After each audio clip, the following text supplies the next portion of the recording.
Ibrahim Traoré, président du Burkina Faso, se tient fermement devant les caméras, un soldat prêt à défier les puissances étrangères. Nous ne sommes plus des colonies, déclare-t-il avec force, une déclaration audacieuse qui résonne dans tout le continent africain. En quelques instants, ces paroles ont l'effet d'une onde de choc secouant le Sahel et au-delà. Mais pourquoi ce moment est-il si marquant? Ibrahim Traoré, en prenant la parole, n'a pas seulement parlé pour son pays, mais pour toute une génération d'Africains prêts à revendiquer leur dignité. Le discours d'Ibrahim Traoré à Ouagadougou représente plus qu'une simple déclaration de souveraineté. C'est une promesse. En refusant de se soumettre aux pressions extérieures, il pose un jalon majeur pour l'Afrique et ses nations en quête de dignité. Ce n'est pas un simple rejet des anciennes puissances coloniales, mais un appel à l'unité et à la solidarité entre les pays africains. Traoré n'est pas seulement un leader politique, il incarne un mouvement générationnel, celui d'une Afrique qui refuse l'isolement et les compromis au nom de sa liberté. Pour les millions d'Africains qui aspirent à une indépendance véritable, ces paroles sont un phare, un engagement à ne plus se soumettre aux diktats étrangers. Mais cette promesse ne vient pas sans risque. Le défi lancé à des puissances comme Israël et la France pourrait coûter cher, tant économiquement que politiquement. Les enjeux sont immenses et la route vers une Afrique réellement souveraine est semée d'embûches. Mais dans ce moment historique, l'espoir d'un changement se profile clairement. Le moment charnière est arrivé à Ouagadougou.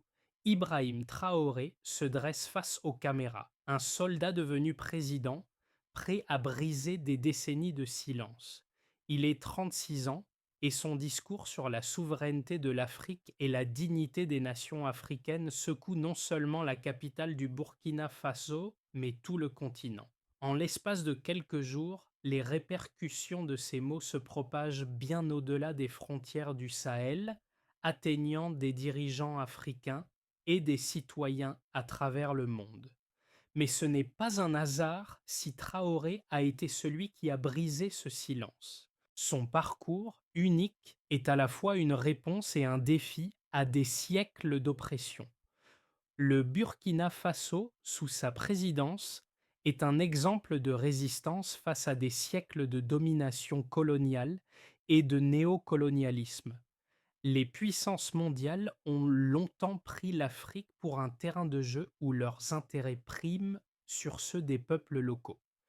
Mais Traoré n'a pas simplement défié Israël, il a remis en question un ordre mondial qui a toujours ignoré la voix de l'Afrique. En proclamant que le Burkina Faso ne répondrait plus à Tel Aviv, à Paris ou à Washington, il a mis en lumière une fracture profonde dans la manière dont les nations africaines ont été traitées par les puissances étrangères.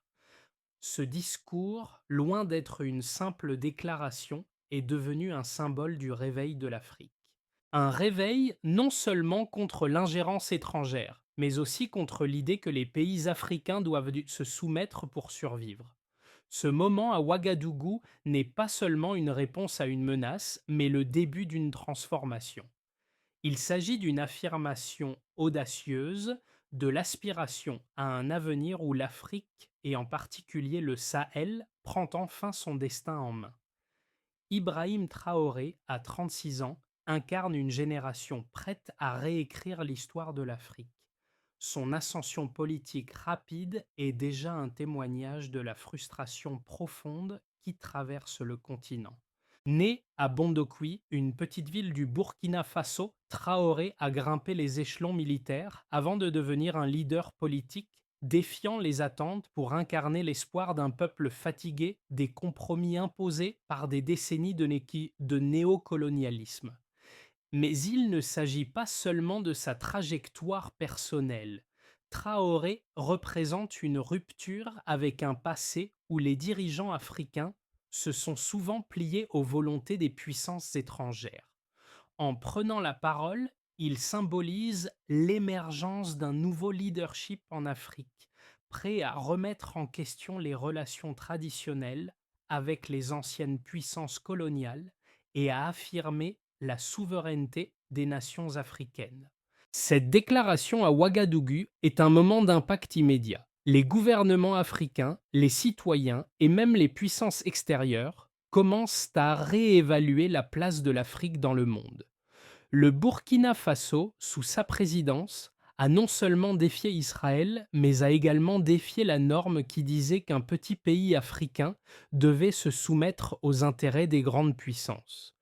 Le message de Traoré ne s'adresse pas seulement aux puissances mondiales, il parle directement aux autres nations africaines, les incitant à se lever, à se rassembler et à revendiquer leur place dans un monde qui ne les a que trop longtemps ignorés.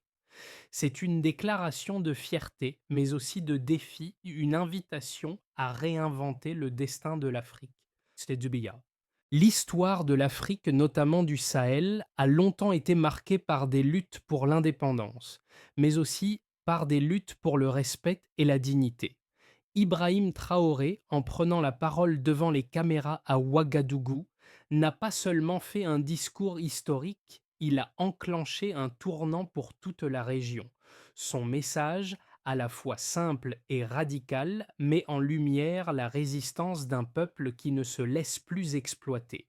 En déclarant que le Burkina Faso ne répondrait plus aux pressions de Tel Aviv, de Washington ou de Paris, Traoré a défié l'ordre établi.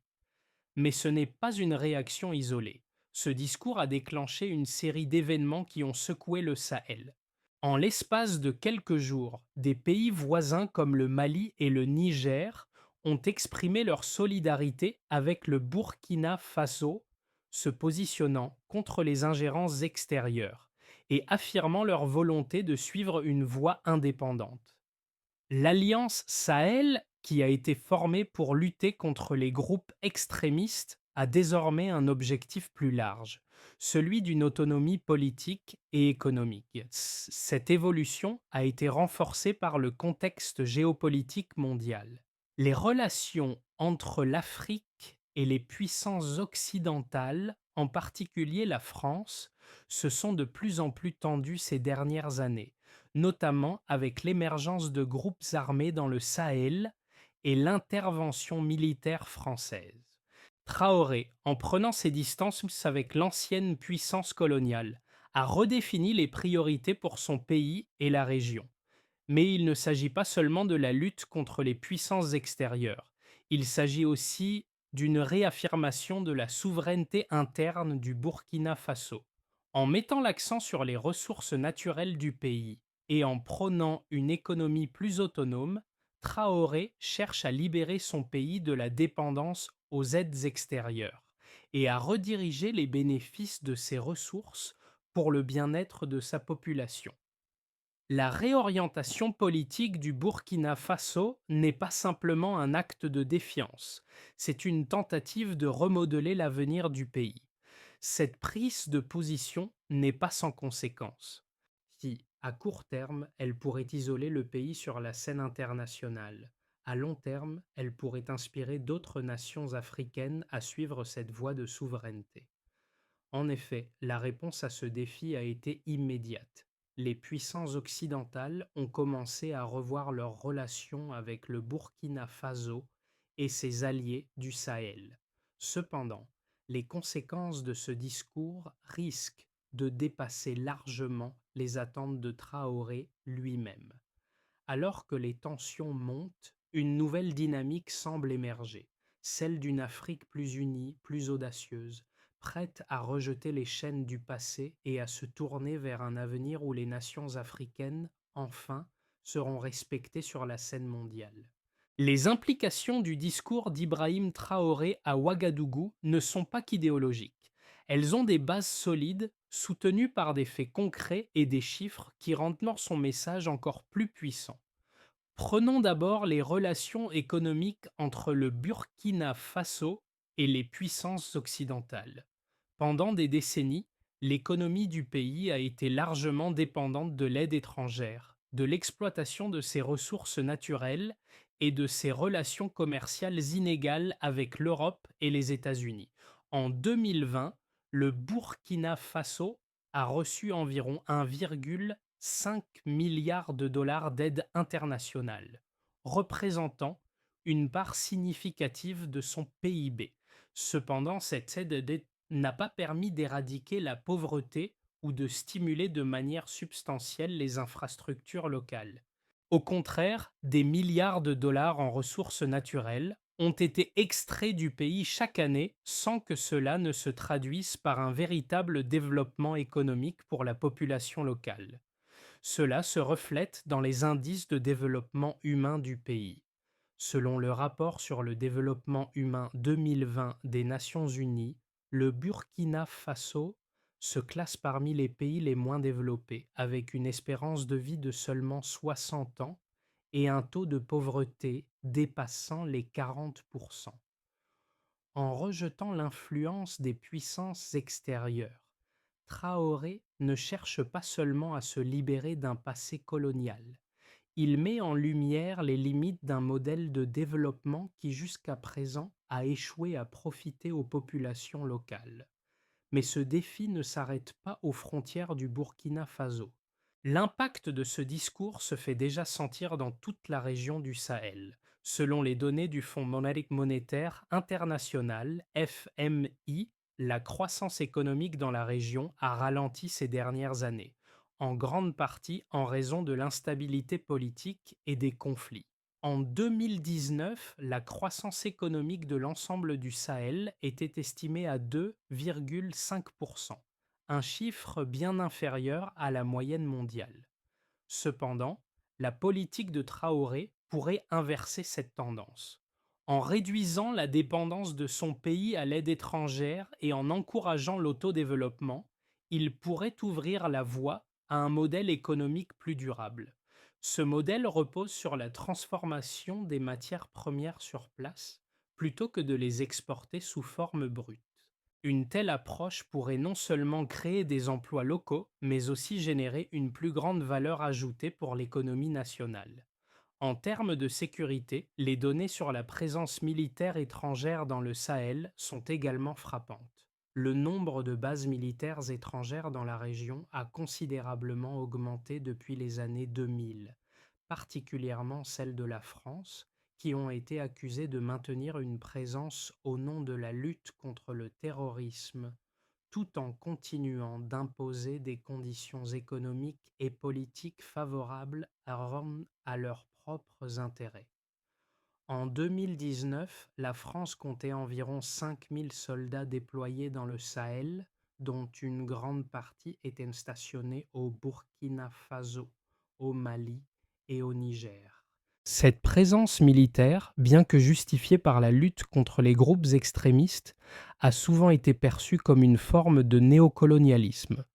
Traoré, en rejetant cette influence, met en lumière le paradoxe d'une lutte contre le terrorisme menée par des puissances étrangères qui ont aussi intérêt à maintenir leur emprise sur les ressources et la politique de la région.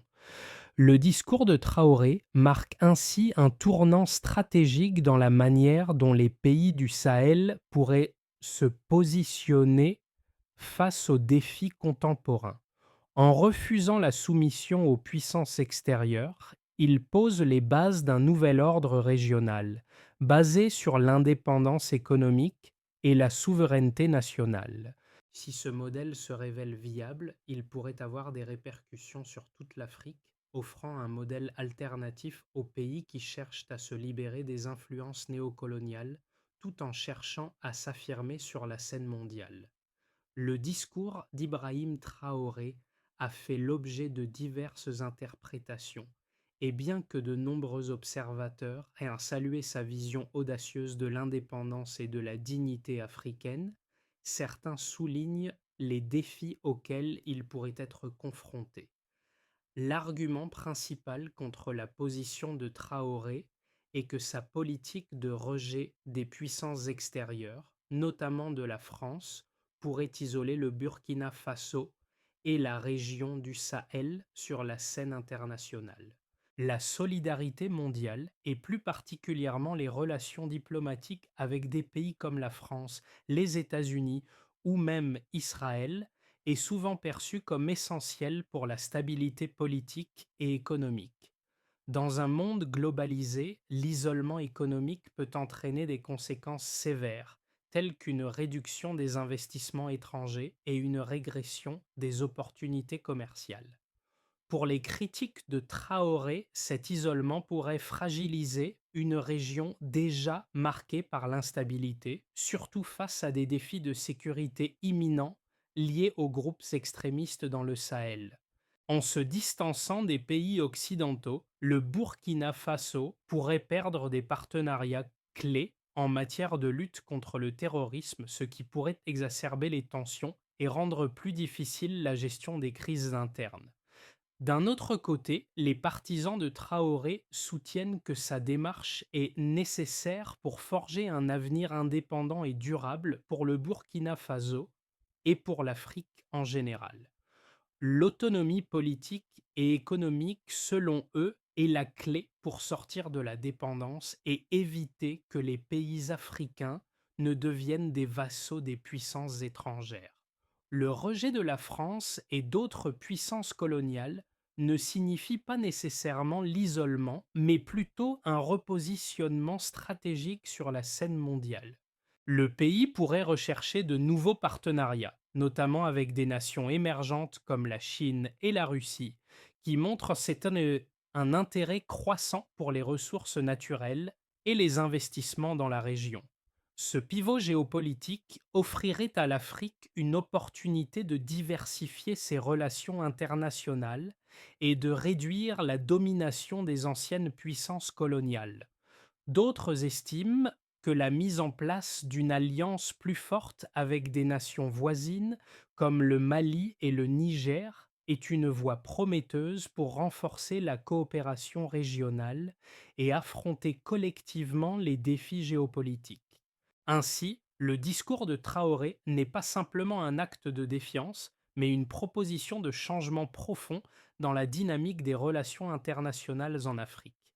Cependant, cela ne se fera pas sans obstacle. La mise en œuvre de ces idées-cœurs nécessitera une coopération régionale solide et une stratégie économique claire pour garantir la réussite du Burkina Faso dans son chemin vers une autonomie réelle. En fin de compte, la question demeure. Le modèle proposé par Traoré sera-t-il assez solide pour surmonter les pressions extérieures et maintenir la stabilité interne? L'histoire nous dira si cette approche audacieuse saura résister aux épreuves du temps. L'Afrique se réveille, dit-on souvent, mais cette fois ce n'est pas une simple métaphore. Le discours de Ibrahim Traoré à Ouagadougou est un réveil réel, un signal que le continent commence à affirmer sa propre voix face aux puissances mondiales. Ce moment est bien plus qu'une simple réponse à une provocation. C'est une déclaration de souveraineté, un appel à l'unité et à l'autonomie. Ce qui a commencé comme un défi lancé à Israël et à la France pourrait bien se transformer en un mouvement régional. Le Burkina Faso, dirigé par Traoré, représente maintenant une lueur d'espoir pour une Afrique qui se cherche, qui veut sortir de l'ombre de l'exploitation. La résonance de ces mots traverse les frontières et les nations voisines, telles que le Mali et le Niger, observent attentivement, prêtes à prendre une position similaire. La question qui se pose est simple. Le Sahel peut-il devenir un modèle de souveraineté et d'indépendance en Afrique? Le discours de Traoré offre une réponse audacieuse, mais il reste à voir si ce modèle saura se concrétiser. Ce qui se joue à Ouagadougou, c'est bien plus qu'une simple déclaration de principe. C'est une vision, celle d'un continent en marche vers un avenir qu'il façonne de ses propres mains, loin des chaînes du passé. Le discours d'Ibrahim Traoré à Ouagadougou n'a pas seulement été un acte symbolique, il a déjà commencé à transformer la dynamique du Sahel et au-delà. Les répercussions immédiates de ces mots se manifestent dans les réactions de la communauté internationale, mais aussi dans les sociétés africaines elles-mêmes. La première conséquence directe a été la montée en puissance des solidarités régionales. Le Mali et le Niger, qui partagent une histoire de lutte contre les puissances coloniales et néocoloniales, ont rapidement exprimé leur soutien à Traoré. Ce soutien n'est pas uniquement diplomatique, il porte sur des actions concrètes, avec des discussions sur une plus grande coopération économique et sécuritaire. Les pays du Sahel, longtemps soumis aux interventions militaires étrangères, semblent désormais vouloir défendre leur souveraineté collective. Le rejet de la France et des États-Unis par le Burkina Faso pourrait à long terme favoriser l'émergence d'un bloc régional capable de négocier avec les grandes puissances sur un pied d'égalité. Cependant, les défis sont immenses. Le Burkina Faso, malgré sa volonté de se réinventer, demeure un pays pauvre, avec une économie fragile et une insécurité persistante, notamment en raison des groupes terroristes qui déstabilisent la région. Les choix faits aujourd'hui devront donc être soutenus par une stratégie de développement interne et une politique extérieure plus diversifiée. L'une des principales conséquences économiques sera sans doute la réorientation des ressources nationales. Traoré, en prônant une gestion autonome des matières premières, cherche à créer un modèle économique où les ressources bénéficient d'abord à la population locale plutôt qu'à des entreprises étrangères. Cette politique pourrait stimuler des investissements dans l'industrie locale, notamment dans la transformation des matières premières, ce qui permettrait au pays de créer des emplois et de renforcer son indépendance économique. Ce modèle pourrait également inspirer d'autres pays africains en quête d'alternatives au néocolonialisme économique. Mais la mise en œuvre de ce modèle comporte des risques. L'isolement potentiel du Burkina Faso à court terme pourrait conduire à une réduction des investissements étrangers et à une instabilité économique. Cependant, il est également possible que cette démarche suscite un intérêt croissant de la part de nouveaux partenaires, notamment des pays comme la Chine et la Russie, qui cherchent à étendre leur influence en Afrique. L'une des questions clés sera de savoir si ce rejet des puissances historiques permettra de renforcer les liens avec d'autres nations émergentes sans créer de nouvelles dépendances. Sur le plan militaire, l'impact de la prise de position de Traoré pourrait conduire à une révision des relations de sécurité entre le Burkina Faso et ses partenaires traditionnels. La France, qui a longtemps maintenu une présence militaire dans le Sahel, pourrait revoir sa coopération avec le Burkina Faso. La France pourrait même être contrainte de réduire ses opérations dans la région, ce qui ouvrirait la voie à de nouvelles alliances stratégiques. Ce qui est certain, c'est que l'alignement géopolitique de l'Afrique, et en particulier du Sahel, pourrait se modifier de manière radicale dans les années à venir. La question qui se pose est de savoir si cette transformation sera assez rapide pour permettre à l'Afrique de se protéger des menaces internes et externes tout en favorisant une croissance durable. Dans tous les cas, le discours de Traoré a marqué un tournant. Il a non seulement révélé la volonté du Burkina Faso de changer de cap, mais il a aussi ouvert la porte à une réflexion plus large sur l'avenir du continent africain. La souveraineté, l'autonomie et la dignité deviennent des priorités. Le changement est inévitable, mais il reste à voir comment il se déploiera dans le cadre d'une Afrique plus unie et moins soumise aux dictats extérieurs.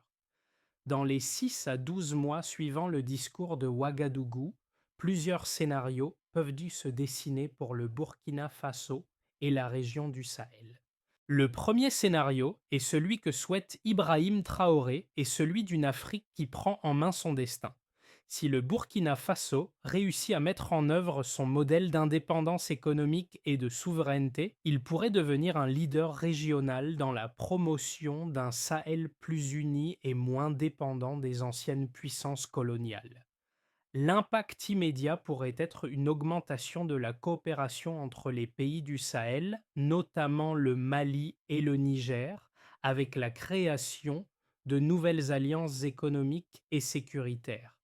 Ces pays pourraient établir une stratégie commune pour contrer les groupes extrémistes et renforcer l'indépendance économique de la région. En conséquence, cette solidarité régionale pourrait attirer de nouveaux investissements, notamment de la part de la Chine et de la Russie, qui ont montré un intérêt croissant pour l'Afrique. Le second scénario envisage une réponse plus mesurée des puissances internationales.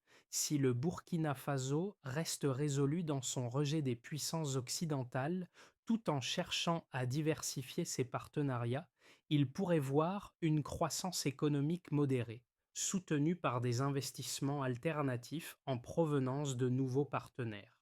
Cependant, cette dynamique pourrait être entravée par un isolement diplomatique et économique. Les sanctions économiques ou la réduction de l'aide étrangère pourraient avoir des répercussions sur les secteurs clés de l'économie, tels que l'agriculture, les mines et l'infrastructure. Ce scénario pourrait également rendre plus difficile la gestion de la menace terroriste dans la région, car les forces internationales pourraient réduire leur coopération. Le troisième scénario serait celui d'une reprise des relations diplomatiques avec les puissances occidentales. Si Ibrahim Traoré choisit de rétablir certaines relations avec la France ou les États-Unis, en particulier pour des raisons économiques et sécuritaires, il pourrait renforcer la stabilité de son pays à court terme. Une coopération accrue dans la lutte contre les groupes extrémistes pourrait offrir des résultats positifs, mais au prix d'un compromis sur la souveraineté et la politique économique indépendante. Dans ce cas, le Burkina Faso risquerait de se retrouver dans une situation où il doit équilibrer ses relations avec de puissants partenaires internationaux, tout en préservant son modèle de souveraineté. Ce compromis pourrait diviser la population et faire naître des tensions internes entre ceux qui soutiennent la politique d'indépendance et ceux qui plaident pour un pragmatisme plus souple dans les relations internationales. Enfin, quel que soit le scénario qui se matérialise, il est clair que le Sahel est à un carrefour. Le défi pour les pays de la région sera de maintenir leur souveraineté tout en naviguant dans un monde globalisé où les influences extérieures demeurent fortes. Le leadership de Traoré dans les mois à venir sera crucial pour déterminer la trajectoire future de son pays et de la région. Mais une chose est certaine, le Burkina Faso, sous sa présidence, a ouvert la voie à une nouvelle ère de résistance et de renouveau africain. Le discours d'Ibrahim Traoré ne se contente pas de résonner dans les couloirs du pouvoir. Il touche profondément les individus à travers le continent africain et au-delà. En prononçant ces mots puissants à Ouagadougou, il a allumé une flamme qui a traversé les frontières, inspirant une génération de jeunes Africains qui jusqu'à présent n'ont jamais entendu leurs dirigeants parler de cette manière. Les réseaux sociaux, un terrain de plus en plus important pour la mobilisation, ont rapidement relayé les extraits du discours. Sur des plateformes comme Twitter, Telegram et WhatsApp, des centaines de milliers de messages ont circulé, exprimant l'enthousiasme et la solidarité avec le Burkina Faso. Ce moment, loin de se limiter à une simple déclaration politique, a pris une dimension plus personnelle. Les jeunes Africains, nombreux à se sentir marginalisés dans un monde qui les perçoit souvent comme invisibles, ont trouvé dans les paroles de Traoré un écho à leur propre frustration. L'idée que l'Afrique pourrait enfin se libérer des chaînes de la dépendance est un message qui résonne profondément. De Nairobi à Abidjan, de Dakar à Lagos, les discussions ont été marquées par un sentiment d'espoir et d'aspiration. Ces conversations ne se sont pas limitées aux grandes villes. Dans les villages et les zones rurales, le message a trouvé une résonance particulière. Les populations qui se sentent souvent éloignées des grandes décisions politiques ont commencé à se sentir incluses dans une vision plus grande, une vision où leur voix, enfin, compte. Mais au-delà de l'enthousiasme, il est essentiel de comprendre que ce changement ne sera pas immédiat. Les défis restent nombreux et la route vers une Afrique véritablement souveraine sera longue. Cependant, la promesse d'un avenir meilleur, un avenir où l'Afrique ne se contentera plus d'être la spectatrice de son histoire, mais en deviendra l'actrice principale, est désormais plus tangible que jamais. Ce discours n'a pas seulement réveillé les consciences, il a lancé un appel à l'action. La question désormais n'est pas seulement de savoir si l'Afrique peut se libérer de l'influence étrangère, mais si cette nouvelle dynamique peut se maintenir et se concrétiser dans les mois et années à venir. Pour que le Burkina Faso et plus largement le Sahel puissent réaliser la vision de souveraineté et de développement durable prônée par Ibrahim Traoré, il est essentiel de mettre en place un plan stratégique solide. Pour y parvenir, on peut avancer pas à pas en suivant quelques directions complémentaires. Pour commencer, le renforcement des infrastructures économiques locales. La priorité devrait être donnée à l'amélioration des infrastructures locales pour permettre au Burkina Faso de développer ses ressources naturelles en interne plutôt que de les exporter sous forme brute. Cela inclut la construction de centres industriels pour la transformation des matières premières, la création de zones économiques sociales spéciales et l'amélioration de la connectivité entre les régions pour stimuler les échanges commerciaux internes. Dans un second temps, la diversification des partenariats internationaux. L'un des plus grands défis pour Traoré et le Burkina Faso est de rompre avec une dépendance excessive vis-à-vis des puissances occidentales. Cependant, ce rejet doit être équilibré par une diversification des partenaires internationaux. Il est crucial de renforcer les relations avec des pays comme la Chine, la Russie et même les nations africaines voisines. En établissant des partenariats stratégiques avec des pays qui ne cherchent pas à exploiter les ressources du continent, mais plutôt à y investir, le Burkina Faso pourrait mieux résister aux pressions économiques extérieures. En parallèle, la consolidation de la coopération régionale. Le Sahel pourrait devenir un modèle d'intégration régionale. En renforçant les liens entre les pays voisins, notamment le Mali et le Niger, et en créant des mécanismes de coopération pour la gestion des crises sécuritaires, l'Afrique de l'Ouest pourrait créer une force collective capable de faire face aux défis géopolitiques. Et sur un autre plan, des réformes en matière de gouvernance et d'éducation. Pour garantir une souveraineté durable, il est crucial que le Burkina Faso engage des réformes politiques et éducatives profondes. La formation des leaders locaux, l'amélioration de l'accès à une éducation de qualité et la promotion de la transparence dans la gestion des ressources publiques sont des éléments clés pour la réussite de la vision de Traoré. Pour finir, la mobilisation de la jeunesse. La jeunesse africaine est l'un des plus grands atouts du continent. En créant des programmes d'entrepreneuriat, des formations professionnelles et des opportunités d'emploi pour les jeunes, Traoré pourrait faire en sorte que cette génération devienne le moteur du changement, tant sur le plan économique que social. Ces axes, s'ils sont mis en œuvre efficacement, pourrait les permettre au Burkina Faso de devenir un modèle de souveraineté et de développement pour toute l'Afrique. Mais ces changements nécessitent du temps, de la patience et surtout une action collective. Ibrahim Traoré n'a pas seulement prononcé un discours à Ouagadougou, il a initié un changement de paradigme. Son discours, audacieux et percutant, est un appel à la dignité, à l'indépendance et à l'autonomie. Ce moment a marqué un tournant historique pour le Burkina Faso, pour le Sahel et pour toute l'Afrique. En rejetant l'influence des anciennes puissances coloniales, Traoré a offert à son peuple une lueur d'espoir, un avenir où l'Afrique est maîtresse de son destin.